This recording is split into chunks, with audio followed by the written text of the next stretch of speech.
Am I ready for this? Hell no, this is not the kind of challenge that I believe I will ever be quite ready for. What matters much more is to have the ability and the skills to adapt and adjust. And it's very likely that a lot of these things will go wrong, despite all the planning and the training. And I think I will only be able to complete this trail if I can handle that sort of like unpredictable. This is Anderson Crossing in Owyhee. Great place. We spent a couple of days here over Thanksgiving preparing for Ozark and Spine. Conditions were pretty similar, wet, rainy, it even snowed a little bit. The ground was very muddy, so that's pretty much what I'm going to have during Spine and probably also at Ozark.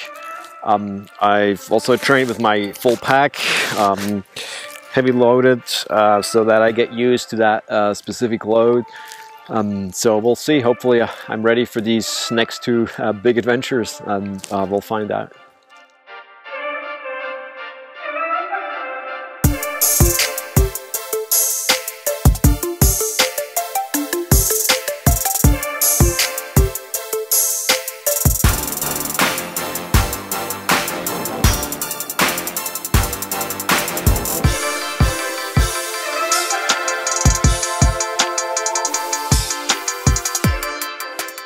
We spent several weekends in Eastern Oregon so that I could train in wet, cold, and challenging conditions.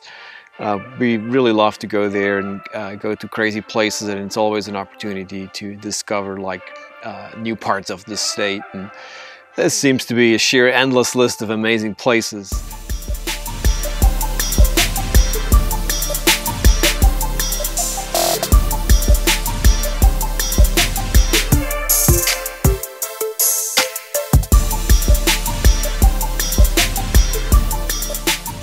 For the last weeks, I trained with the full Ozark and Spine gear kit. That means I was carrying somewhere between 15 and 17 pounds, sleeping bag, bivy bag, additional layers, and lots of food. I'll do the Ozark Trail unsupported. That means I'll carry everything except water from the beginning to the end.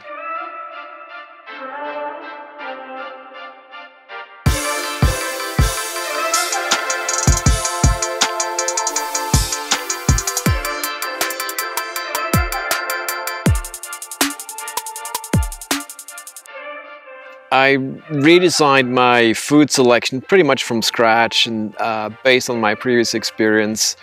For example, the last time I carried beans, and my plan was to soak these in cold water until they get soft, but it was so cold in the spring that they stayed hard and I couldn't eat them at all. So I ended up not having enough calories because of that. I just finished a overnight training in Central Oregon with a full and heavy pack, sleeping bag, tarp, bivy bag, all the food, all the water. So it was slow going, but it's good training. Also a lot of running in the dark. It was super cold, just around freezing point. All the water was frozen in the morning, but it was a good test for all the gear and all the things I'm going to use for the next big things. As of now, the weather looks pretty good. The nights will be around freezing point or below, but nothing too crazy. As always, I will make last-minute adjustments to my gear kit depending on conditions. I'm both nervous and excited. As opposed to the first attempt early this year, I have at least a much better idea of what I'm getting into, so we'll see how it goes.